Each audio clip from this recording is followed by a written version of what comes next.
नमस्ते प्यारे बच्चों, आज हम बात करने जा रहे हैं हमारे अगले लेसन अब कहाँ दूसरों के दुख से दुखी होने वाले, ठीक है, जिसके लेखक है निदा फाजली जी। अब कहाँ दूसरों के दुख से दुखी होने वाले, लेखक है निदा फाजली। नाम से ही पता चल रहा है उर्दू फारसी के लेखक हैं, यानी कि मुस्लिम धर्म से लिंक रखते हैं। पाठ के नाम से ही पता लग जाता है कि कंपेयर हुआ है पुराने समय से और आज के समय से। अब कहाँ दूसरों के दुख से दुखी होने वाले, लेखक क्या कहते हैं, निदा फाजली जी क्या कहते हैं कि ईश्वर ने, भगवान ने ये धरती उन तमाम जीवधारियों को अता फरमाई है, मतलब कि उपहार में दी है जिसे उसी ने बनाया है। यानी कि हमारे नेचर जो है, हमारी जो प्रकृति ने हमें बनाया है, हमें ये सब कुछ गिफ्ट में दिया है, हमें उपहार में दिया है। क्या? धरती, समुद्र, पेड़ पौधे हमारे उपहार में देकर हमारी लाइफ का वो पार्ट बनाए हैं कि हमारी जीवन जीने के लिए इन सब चीजों की आपस में दूसरे की जरूरत पड़ेगी। एक लाइफ साइकिल जो चलेगा वो इन्हीं के थ्रू चलेगा, जीवन चक्र चलेगा वो इन्हीं से चलेगा। लेकिन ईश्वर, ये मनुष्य है, मनुष्य नाम के प्राणी की क्या आदत है, वो ये कहते हैं कि मनुष्य नाम के प्राणी के सब कुछ बटोर लेने की आदत इतनी गंदी है कि उसने बाकी जीवधारियों को अपने रास्ते से हटाना शुरू कर दिया, अपने रास्ते से हटाना शुरू कर दिया। क्या कर दिया? अपने सब कुछ समेट लेने की भूख इतनी बढ़ गई कि उसने पेड़ पौधों को काटना शुरू कर दिया, नदियों को, पर्वतों को, समुद्रों को रास्ते से हटाना शुरू कर दिया। परिणाम क्या हुआ कि कुछ पक्षियों की नस्लें पूरी तरीके से खत्म हो गई, कुछ पशुओं की नस्लें ही खत्म हो गई, कुछ बच गई तो वे अपना इधर उधर ठिकाना ढूंढ रही हैं, या फिर एरिया ही छोड़कर चली गई, क्षेत्र ही छोड़कर चली गई हैं। जो जा नहीं सकी किसी कारणवश, वो अपना इधर उधर आशियाना तलाश कर रही है। तो लेखक क्या कहते हैं? लेखक ये कहते हैं कि मानव और प्रकृति, इन सब दोनों चीजों का एक संतुलन होना चाहिए। इन दोनों को अगर संतुलन नहीं होगा तो धरती बिगड़नी स्टार्ट हो जाएगी। वो ये कहते हैं कि मनुष्य खाली जानवरों तक भी नुकसान पहुंचाने की से अपनी भूख को काबू में रख लेता तो भी शायद बड़ी बात थी, लेकिन नहीं, वो तो अब अपनी जो जाति है, मानव जाति है, उसको ही अपने रास्ते से हटाने में लग गया है। वो अब उसे ना तो किसी के दुख सुख की कोई चिंता है, अपनी प्रजाति की, अपनी एक मनुष्य को दूसरे मनुष्य की, यानी कि लेखक यहाँ पे कहना चाहते हैं सहयोग की भावना के बारे में बता रहे हैं कि अब सब कुछ बटोर लेने की आदत मनुष्य की इतनी ज्यादा बढ़ती जा रही है कि उसे अपनी प्रजाति का भी कोई ख्याल नहीं है। वो किसी के सुख दुख की कोई चिंता नहीं करता, किसी को आश्रय देने की, सहयोग देने की कोई इच्छा नहीं रखता। अब लेखक इस बात को आगे बढ़ाते हैं पाठ के, तब हमें इस पाठ के बारे में बहुत कुछ पता चलता है। लेकिन इस पाठ को पढ़ने से पहले इस बात के बारे में अच्छी तरह जान लेना, ये जो हमारा पाठ है उसमें सबसे पहले इंपॉर्टेंट पॉइंट है, हमें ये पता लगाना है कि ये जो लेसन है ये अपने आप में पूरा का पूरा पाठ नहीं है, ये एक छोटा अंश है। अंश किस चीज का है? निदा फाजली ने एक लेख लिखा हुआ है जिसका नाम है तमाशा मेरे आगे, तमाशा मेरे आगे, ठीक है।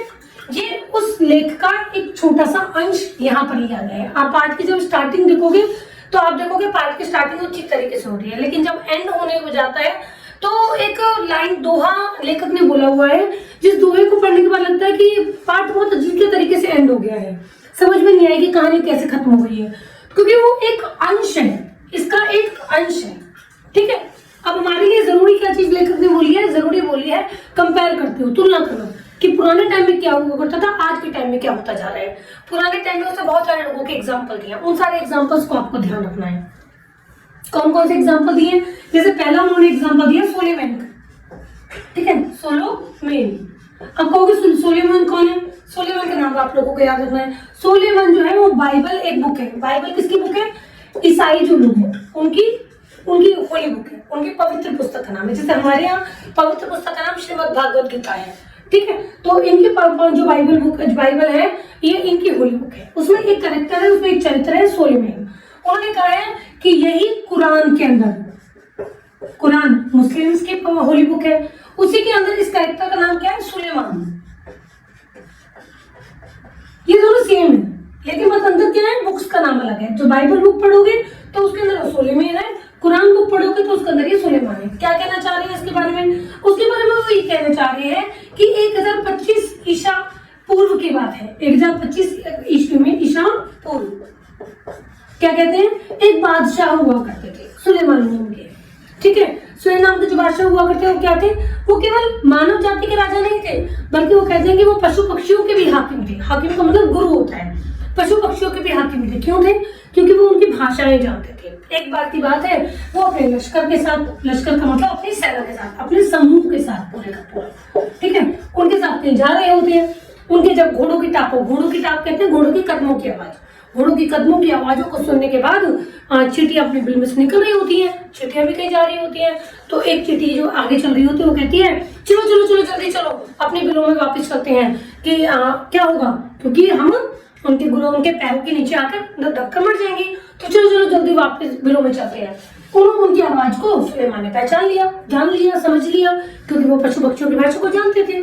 तो क्या उन्होंने क्या कहा कि मुझे खुदा ने सबके लिए, मुझे भगवान ने सबके लिए रखवाला बनाया है, मैं किसी की मुसीबत नहीं हूँ, सबके लिए मोहब्बत हूँ। तो उन्होंने अपना रास्ता बदल लिया कि नहीं, मैं यहाँ से नहीं निकलूंगा, इनको चोट पहुंचेगी, वो दूसरी जगह से निकल जाते हैं। तो उन्होंने ये दिखाया सुलेमान नाम का एक कैरेक्टर था जो दूसरों के दुख में दुखी हुआ करते थे। ठीक है, फर्स्ट कैरेक्टर की बात ये वाली करी है। इसके बाद उन्होंने कहा जो पुराने टाइम है, दूसरी बात वो बात करते हैं, चींटियों ने भी उनके लिए प्रेयर करी कि यार बहुत अच्छा इंसान है, प्रार्थना करने लगे कि इसके अच्छी लंबी उम्र हो, जिस ये पर्पस के लिए, उद्देश्य के लिए जा रहे हैं उसमें कामयाब हो। हम तो यही अंदाजा लगाएंगे ना कि जब चींटियों ने प्रार्थना की है तो कुछ अच्छी प्रार्थना की होगी उसके लिए। अब सेकंड लाइन पे वो आगे बात करते हैं दूसरे कैरेक्टर की। दूसरा कैरेक्टर कौन है? शेख अयाज नाम का एक कैरेक्टर है, शेख अयाज।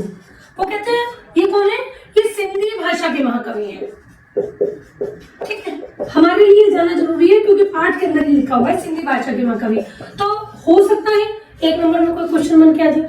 ये भी मैंने आपको तमाशा मेरे आगे इसलिए बताया है क्योंकि एक बार एक क्वेश्चन इस तरीके से आया था जो जीवन परिचय में से निकल कर आ गया था। तो इन छोटी छोटी चीजों को जानना जरूरी है। सिंधी भाषा के महाकवि कौन है? शेख अयाज। वो बताते हैं अपने पिता के बारे में। क्या था मेरे पिता के बारे में? मेरे पिता एक बार कुएं से नहा कर लौटे, खाना खाने के लिए बैठे, माँ ने खाना परोसा, खाना परोसते ही उन्होंने रोटी का एक कोट तोड़ा मतलब रोटी का टुकड़ा तोड़ा, रोटी का टुकड़ा तोड़ते ही उन्होंने खाना छोड़ दिया। उनकी माँ ने कहा क्या हुआ, भोजन क्यों छोड़ दिया, खाना अच्छा नहीं बना? लेकिन नहीं, ये बात नहीं है, मैंने एक्चुअल में एक घर वाले को बेघर कर दिया है, पहले मैं उसके घर छोड़ के आता हूँ। कैसे बेघर कर दिया? उन्होंने अपने बाजू पर खाना खाते हुए एक चींटे को चलता हुआ देखा, तो उनको लगा कि यार मेरी वजह से अगर मैं कुएं पे नहाने गया था, वहां पर एक चींटा आ गया, मैं घर आ गया, अगर उसी समय देख लेता तो ठीक था, लेकिन अब देखा है तो मेरी जिम्मेदारी बनती है कि मैं इसको इसके घर वालों के साथ, इसके बाकी लोगों के साथ इसको वहीं छोड़ कर आऊं। तो ये देखो, ये किस तरीके का कैरेक्टर दिखाया जो दूसरों के दुख में दुखी हुआ करते थे। ठीक, अब तीसरे कैरेक्टर की एक बात कर रहे हैं। वो तीसरा कैरेक्टर है नूह नाम के बंदे की। वो कहते हैं एक नूह नाम का बंदा था, नूह, जो इसे ईश्वर का पैगंबर माना जाता था। पैगंबर का मतलब है ईश्वर का भेजा गया दूत। इसका असली नाम था लश्कर। ठीक है, असली नाम उन्होंने बोला लश्कर है, लेकिन लोगों ने इन्हें नूह के नाम से ही याद किया। क्यों याद किया नूह के नाम से? क्योंकि वो कहते हैं कि ये अपने पूरे कई वर्षों तक ताउम्र रोते रहे, पूरी उम्र तक रोते रहे। क्यों रोते रहे? क्योंकि उन्होंने एक कुत्ते को गंदा कह दिया था। कुत्ते को कह दिया गंदा। मुस्लिम में कुत्ते को गंदा माना जाता है, अब उन्होंने कह दिया कुत्ते को गंदा, तो दूर हो जा गंदे कुत्ते। उन्होंने ये बोला, दूर हो जा गंदे कुत्ते। कुत्ते ने क्या कहा उनसे कि ना तो मैं अपनी मर्जी से कुत्ता, ना तो अपनी मर्जी से इंसान, बनाने वाले तो सबको एक ही है। तो आगे एक लाइन आप लोग पढ़ते हो तो उसमें एक लाइन आ रखी है, मिट्टी से मिट्टी मिले खोके सभी निशान, किसमें कौन कितना है कैसे हो पहचान। तो बच्चे इसका मतलब क्या बनता था? मिट्टी से मिट्टी मिली, मैं मर गई मिट्टी बन गई, कोई जानवर बना वो भी मिट्टी मिल गया, हवा चली मिट्टी से मिट्टी आपस में मिल गई। तो कैसे पता लगेगा जब तुम अलग करने बैठोगे ये इंसान की मिट्टी थी और ये जानवर की मिट्टी है? नहीं है, दोनों आपस में मिलेंगे। मिट्टी से मिट्टी मिल गई, खो के सभी निशान, सारे पहचान उसने खो दी। किसमें कौन कितना है कैसे करोगे पहचान की? ये जानवर की है और ये इंसान की है, नहीं हो पाएगी पहचान। तो इसी बात के लिए बात कही, जब उन्होंने कुत्ते को गंदा कह दिया तो कुत्ते ने ये वाली बात कह दी है, ना मैं अपनी मर्जी से कुत्ता, ना तो अपनी मर्जी से इंसान, बनाने वाला सबको एक भगवान ही है। तो ये बात सुनने के बाद वो कई वर्षों तक, मुद्दत वर्ड आया हुआ है, मुद्दत का मतलब है कई वर्षों तक वो रोते रहे कि भाई सचमुच मैंने कुत्ते को गंदा कह दिया है। ठीक है, आगे उन्होंने एक एग्जाम बात कही है। वो कहते हैं कि महाभारत में बताते हैं कि युधिष्ठिर नाम का पात्र है जिसे हम अच्छी तरह जानते हैं, उसमें लंबे समय तक जो साथ दिया, उनके भाई वगैरह सब उनका साथ छोड़ के चले गए थे, लंबे उम्र तक जिसने साथ दिया था वो सिंबॉलिक रूप है, प्रतीकात्मक रूप से कौन था? वो कुत्ता ही था। तो वो क्या कहना चाह रही है बात करके? वो ये कहना चाह रही है कि कुत्ता कितना वफादार होता है, सब साथ छोड़ देते हैं लेकिन कुत्ता वफादार होने के कारण कभी साथ नहीं छोड़ता। तो क्या हम किसी भी जानवर को गंदा कैसे कह सकते हैं? सबकी अपनी अपनी क्वालिटी है, सबकी अपनी अपनी विशेषताएं हैं, तो क्यों उसको गंदा माना जाता है? नहीं है अपना गंदा, सबकी अपनी पहचान है। यहाँ हो जाती है हमारे तीसरे कैरेक्टर तक, 3 अलग अलग कैरेक्टर तक बात कर, ठीक है। अब लेखक आगे हमारी क्या बात कहता है? लेखक कहता है आगे इस बात को जोड़ते हुए कि धरती अस्तित्व में कैसे है। अब सेकंड पार्ट शुरू हो जाएगा बिल्कुल ये 3 कैरेक्टर्स के बाद। ये तीनों चीजें आप लोगों को ध्यान रखनी है। सबसे पहले सोलेमान के बारे में। सोलेमान क्या है? वही सुलेमान है। 1025 ईसा पूर्व की बात करते हैं, जो क्या हुआ करते थे? एक बादशाह हुआ करते थे, एक राजा हुआ करते थे। सिर्फ मानव जाति के नहीं, बल्कि वो मानव जाति के ही राजा नहीं थे, बल्कि पशु पक्षियों के भी हाकिम थे, क्योंकि उनकी भाषाओं को जानते थे। पशु पक्षियों के भी हाकिम, केवल मानव जाति के नहीं बल्कि पशु पक्षियों के भी वो हाकिम हुआ करते थे। सेकंड उन्होंने बोला है शेख अयाज के बारे में। शेख अयाज के पिता ने, शेख अयाज ने अपने पिता का एग्जाम्पल दिया है, उदाहरण दिया है कि मेरे पिता ने क्या किया था, कैसे वो दूसरों के दुख में दुखी हुए थे। तीसरा एग्जाम्पल हमारे सामने आता है नूह नाम के बंदे का, ठीक है, जिसका असली नाम था लश्कर, लेकिन लोगों ने नूह के नाम से याद किया क्योंकि उनका मानना था कि ईश्वर का भेजा हुआ पैगंबर है, दूत है। क्यों? लंबे समय तक तो ऐसे ही बंदर हो सकता है। भगवान ने सब एक प्राणियों को किस लिए बनाया? ताकि हम सबके दुख को, दर्द को, तकलीफ को महसूस करें, किसी को भी चोट पहचाने के बारे में ना सोचे। तो आगे लेखक क्या कहते हैं? लेखक कहता है कि धरती कैसे अस्तित्व में आई, कैसे वजूद में आई, हमें नहीं पता। साइंस विज्ञान इसका अपनी तरीके से उत्तर देता है, धार्मिक ग्रंथ अपने तरीके से उत्तर देते हैं। वो कहते हैं धरती कैसे भी अस्तित्व में आई हो, हमें इस बात से मतलब नहीं है। हमें सिर्फ इतना पता है कि सभी की इसमें बराबर की हिस्सेदारी है। पशु पक्षी, पर्वत, समुद्र, पेड़ पौधे, सभी का इसमें बराबर का हक है। किसी एक के लिए ये नहीं बनी है। अगर कोई एक इसमें अपनी दखल अंदाजी करने की कोशिश करेगा तो प्रकृति और मानव के बीच में संतुलन होना जाए, जो होना चाहिए वो बिगड़ जाएगा। मानव और प्रकृति के बीच में असंतुलन हो जाएगा तो क्या होगा? जलजले आएंगे, तूफान आएंगे, भूकंप आएंगे, ठीक है, और वे वक्त बरसातें होनी शुरू हो जाएंगी, गर्मियों में बहुत ज्यादा गर्मियां होंगी। लेकिन ये बात बोलिए, ये आप जब क्वेश्चंस पढ़ोगे तो आप इसमें है कि मानव और प्रकृति का असंतुलन का क्या परिणाम हुआ? बेवक्त बरसातें होनी शुरू हो गई। अब आप देखोगे तो गर्मियों में बहुत ज्यादा गर्मी होती है, जलजले मतलब भूकंप आ जाते हैं, सैलाब को मतलब बाढ़ आती है, तूफान आ रहे हैं, नित्य नए नए रोग पैदा हो रहे हैं। कुछ समय पहले आप लोगों ने एक बीमारी के बारे में सुना होगा, चिकनगुनिया। हमने अब तक पहले चिकनगुनिया के बारे में सुना भी नहीं था, लेकिन जब जब मानव और प्रकृति के बीच में असंतुलन पैदा होगा तब तक इस तरीके की परेशानियां पैदा होंगी ही होंगी, क्योंकि सभी का पूरी तरीके से बैलेंस होना, संतुलन होना बहुत जरूरी है। लेकिन इसका एग्जाम्पल आगे भी देते हैं। वो क्या कहते हैं कि मानव और प्रकृति के बीच में असंतुलन बिगड़ता चला गया। पहले की पूरी धरती क्या थी? एक पूरी धरती एक परिवार के समान हुआ करती थी, सब एक आंगन में मिलजुल कर रहा करते थे। अब क्या होता जा रहा है? टुकड़ों में बढ़ती जा रही है, छोटे छोटे फ्लैट में रहना शुरू कर दिया है। धरती अब वैसी नहीं है जैसे कि पहले हुआ करते थे। इसका एग्जाम्पल लेखक आगे भी देते हैं। लेखक कहते हैं कि एक बात ध्यान रखनी है, नेचर की सहन शक्ति की एक सीमा होती है। अगर हम उसको बहुत ज्यादा तंग करने की कोशिश करेंगे तो वो अपना बदला जरूर देगी। बेटा ये बात मानी जाती है कि प्रकृति वही जो हम उसको देते हैं वही हमें वापस लौटा देती है, वो कभी किसी का कुछ बकाया नहीं रखती है। तो अगर हम धरती को प्रकृति को परेशान करना शुरू करते हैं तो वो वही चीज, ऐसी ही सेम चीज हमें दे देगी, वो भी परेशान करना शुरू कर देगी। तो लेखक एग्जाम्पल बताते हैं कि हमें नेचर की सहनशक्ति सीमा होती है। कैसे सीमा होती है? वो कहते हैं जो जितना बड़ा होता है उसको गुस्सा उतना ही कम आता है। उन्होंने एग्जाम्पल दिया, क्या एग्जाम्पल दिया? एक समुद्र का एग्जाम्पल दिया। समुद्र का एग्जाम्पल देते हैं, वो कहते हैं समुद्र विशाल होता है।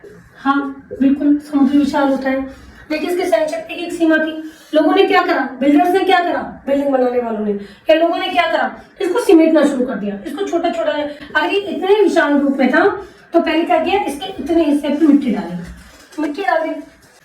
अभी अगर मैं मान के चलूं, एक तरह से मान के चलूं, समुद्र तो बहुत विशाल होता है, मैं उसे शब्दों में ऐसे बयान नहीं कर सकती, लेकिन अगर मान के चलिए ये समुद्र है तो बिल्डर्स ने क्या करा? इतने एरिया को कवर करना शुरू कर दिया, इसके ऊपर मिट्टी डाली, इसके ऊपर बिल्डिंग बनानी शुरू कर दी। समुद्र ने कहा कोई बात नहीं, क्योंकि विशाल है, विशाल दिल वाला है, तो आसानी से हार नहीं मानता। तो उसने क्या करा, उसकी जगह कम पड़ती चली गई। ठीक है, पहले वो फैला हुआ था, फिर उसने अपने थोड़ा थोड़ा पैरों को समेटना शुरू कर दिया। फिर बिल्डर्स ने क्या करा, उसके इतने हिस्से को कवर कर लिया, मिट्टी डाली, घर बनाना शुरू कर दिया। अब पैरों को सिमेटा था, थोड़ा सा उकड़ हो गया, कोई दिक्कत नहीं, अब सीधा करके उसके इतने एरिया पर कवर करना शुरू कर दिया। अब क्या हुआ, उसके खड़े होने लायक जगह बची बस खाली, वो खड़ा हो गया। खड़े होने के बाद भी जब लेखक ने उसने देखा समुद्र ने कि ये तो और एरिया बढ़ता जा रहा है, क्योंकि मानव की आदत क्या है, सबको समेट लेने की भूख बढ़ती जा रही है, तो उसने क्या किया और इसे को कवर करना शुरू कर दिया। जब उसके खड़े रहने लायक में जगह इसमें बची, तो उसने लहरों पर तोड़ते हुए तीन जहाजों को 3 अलग अलग दिशाओं में फेंक दिया। 3 अलग अलग दिशाओं में कैसे, 3 अलग दिशाओं में बोला, ये बम्बई का एग्जाम्पल है बेटा, जो समुद्र का एग्जाम्पल दिया उन्होंने बम्बई का दिया है कि लोग इतना डर जाते हैं कि प्रार्थना सभा में जाकर, अपने मंदिरों में जाकर प्रार्थना करने लग जाते हैं कि भगवान हमें बचा लो। ठीक है, तो बेटा नीचे की सहन शक्ति की सीमा होती है।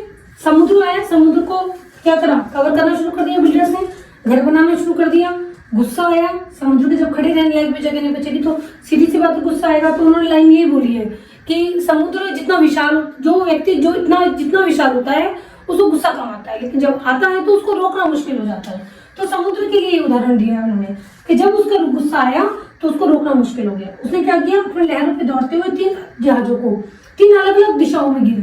3 अलग अलग दिशाओं में जब वो जाकर गिरे तो उनकी हालत इतनी खराब हो गई, सैलानी मतलब जो पर्यटक आए हुए थे वहां पे, जो घूमने वाले आए हुए थे, उनके लिए तो नजारा बने, लेकिन उनकी फिर खुद की हालत इतनी खराब हुई कि वो फिर चलने फिरने के लायक नहीं बने। तो वो 3 अलग अलग दिशाएं कौन कौन सी गई, पहले उन्होंने जो फेंका था वो मिला था वर्ली के समुद्र के किनारे।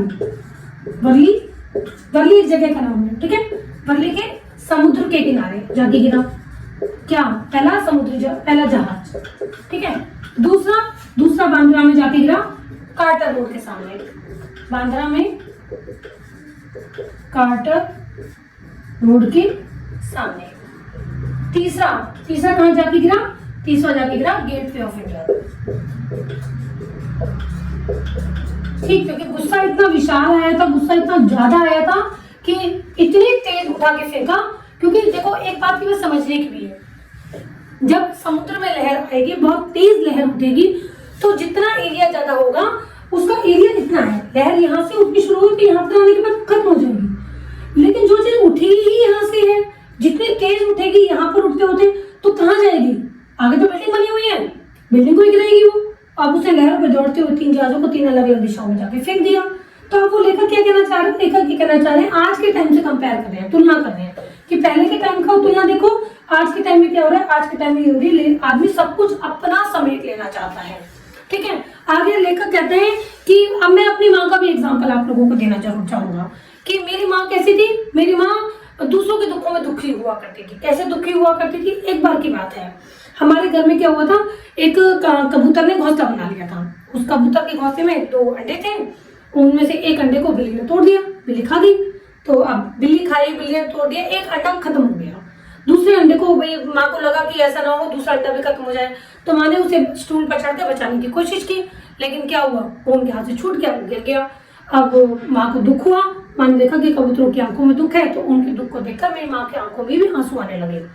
उस दिन उन्होंने कुछ भी खाया पिया नहीं, पूरे दिन का रोजा रख लिया, मंदिर में जाकर सिर्फ प्रार्थना करने लगी कि भगवान मुझे मेरी गलती के लिए माफ कर देना, मेरी गलती की मुझे मैंने जो गलती की है उसकी वो माफी मांगने लगी प्रार्थना वहां पे मंदिर में जाकर।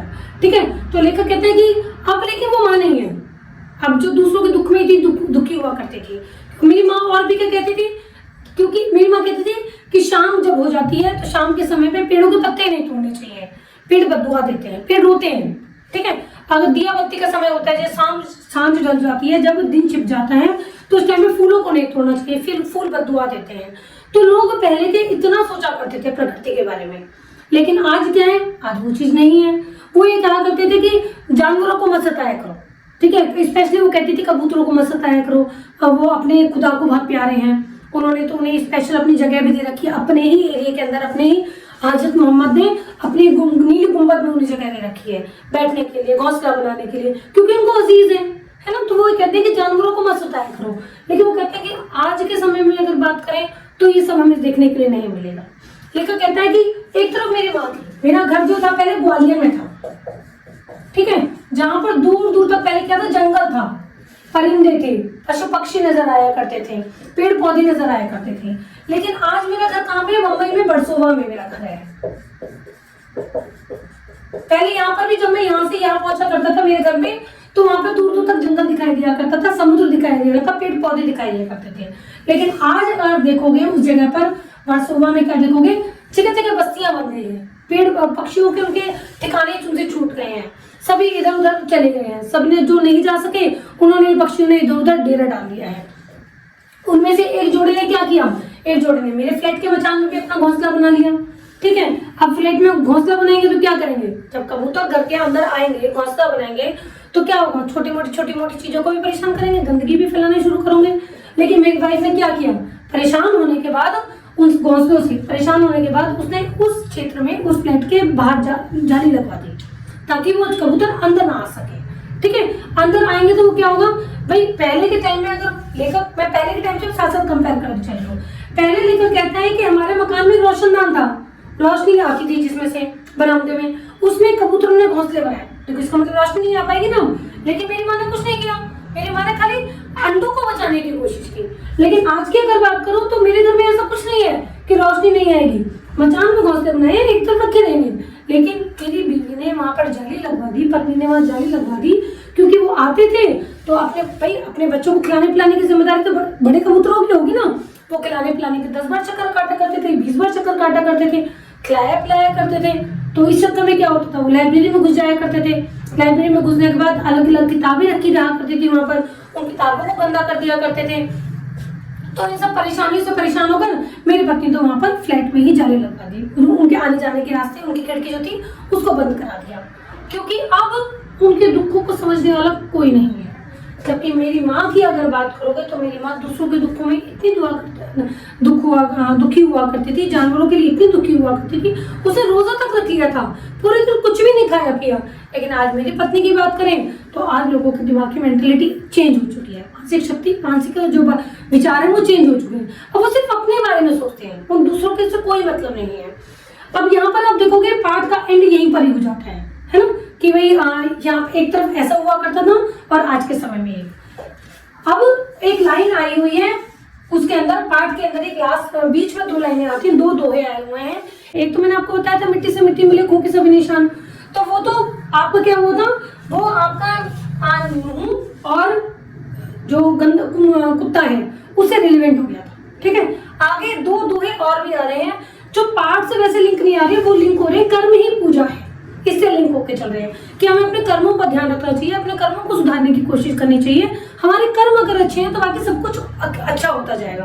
तो उसमें दूसरा दुआ क्या कहता है, दूसरा दुआ कहता है हमारा, सबकी पूजा एक सी अलग अलग है रीत, सबकी पूजा एक सी अलग अलग है रीत, मस्जिद जाए मौलवी कोई गाएगी। तो अब इसका इस पार्ट से क्या मतलब है, इसका मतलब है सबकी पूजा एक सी, सबकी पूजा करने का तरीका एक सा ही है, अलग अलग है, लेकिन नियम ढंग सबने अलग अलग बना रखे हैं।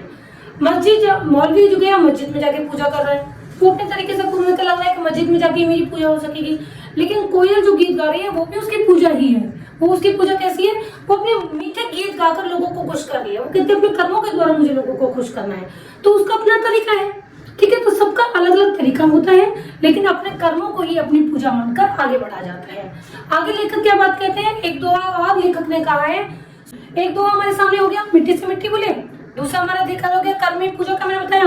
जो तीसरा है वो भी कर्म की पूजा के ऊपर ही है, कर्म की पूजा के ऊपर। नदियां सींचे खेत को, तोता कुतरे आम, सबके सूरज ठेकेदार सा, सबको बांटे काम। नदियां सींचे खेत को, तोता कुतरे आम। नदियां क्या कर रही है, खेतों को सींचने का काम कर रही है, वो उसका काम है, उसकी कर्म पूजा है। तोता अपना काम कर रहे हैं, तोता कुतरे आम, वो आम कर रहे हैं। सूरज ठेकेदार सा, सूरज ठेकेदार की तरह है। अब सूरज ठेकेदार की तरह कैसे है, सुबह होते ही सबको बांटे काम, सब अपने अपने कामों में चले जाते हैं, सब सुबह होते ही सूरज निकलते के साथ ही अपना रोज के प्रतिदिन के काम करे, अपना स्नान किया, अपना नाश्ता पानी किया, फ्रेश हुए, अपना ऑफिस के लिए निकल दिए। तो ऐसा लगता है सनलाइट आते ही, सूरज निकलते के साथ ही सब अपने अपने काम पे चले जाते हैं, जैसे सूरज कोई ठेकेदार है और सभी लोगों को अपना अपना काम बता रहा है कि आपको क्या काम करना है। तो यहाँ पर हमारे पाठ का अंत होता है, ठीक है, हमारे पाठ यहाँ खत्म होता है।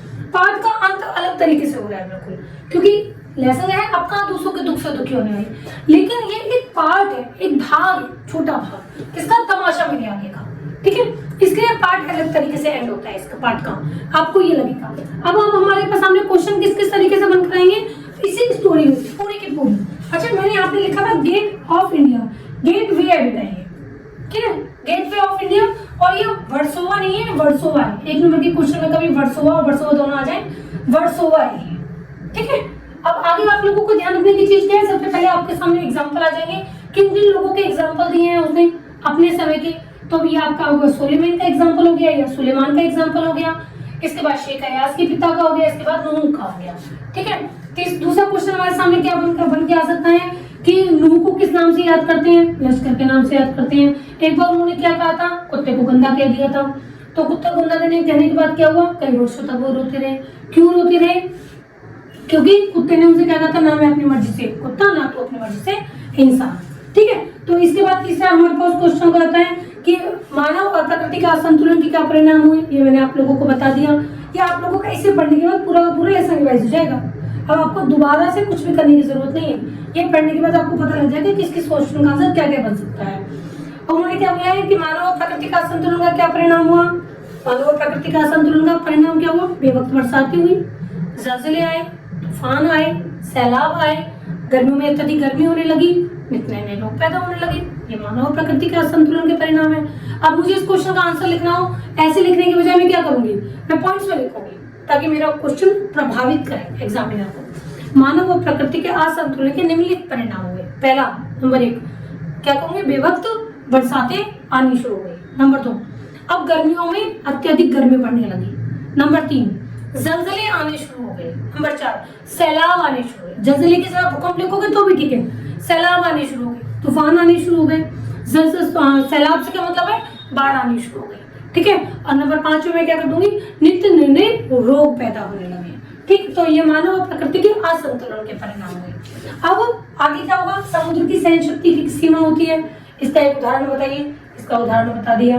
क्वेश्चन पूछा जाए हमसे, किन अलग दिशाओं में फेंका, 3 अलग अलग दिशाएं, वर्ली के समुद्र के किनारे, दूसरा हमारा हो गया बांद्रा में कार्टर रोड के सामने, तीसरा हो गया गेटवे ऑफ इंडिया के आगे, ठीक है। क्या हालत हुई उनकी, फिर चलने फिरने के लायक नहीं रही। चौथा आगे क्वेश्चन बनेगा तो क्या बनेगा कि लेखक ने अपनी माँ के बारे में क्या बताया है, उनकी माँ ने क्या किया, उनकी माँ ने बच्चों कबूतरों के अंडों की रक्षा करने की कैसे कोशिश की। आज के समय से कंपेयर करेंगे तो क्या कहेंगे, वो अपनी पत्नी का बताएंगे कि एक तरफ मेरी माँ थी, कबूतर के अंडे टूट गए थे तो दिन भर का कुछ नहीं खाया पिया, रोजा रख लिया था, और आज मैं अपनी पत्नी को देखता हूँ तो मेरी पत्नी ने कबूतर से आगे टंगा कर उनके आने जाने के रास्ते को बंद कर दिया, खिड़की पर जाली लगवा दी ताकि वो अंदर ना घुस सके, घर को गंदा ना कर सके, ठीक है। तो ये इन लोगों का एग्जाम्पल इन लोगों ने लेखक ने इसलिए दिया है ताकि पाठ अच्छे तरीके से समझ में आ सके, पाठ का मीनिंग समझ में आ सके, शीर्षक समझ में आ सके कि पाठ का नाम ये क्यों रखा गया है, ठीक है बेटू। तो ये हमारे सारे क्वेश्चन हुए हैं। अगर फिर भी आपको कोई क्वेश्चन समझ में ना आया हो तो उसका आसान तरीके से मैं उसको पर अलग से एक रील बना के आपको फिर डाल दूंगी, आप पूछ सकते हो। जल्दी मिलते हैं नेक्स्ट लेसन के साथ। पतझड़ में टूटी पत्तियां, रविंद्र केलेकर जी।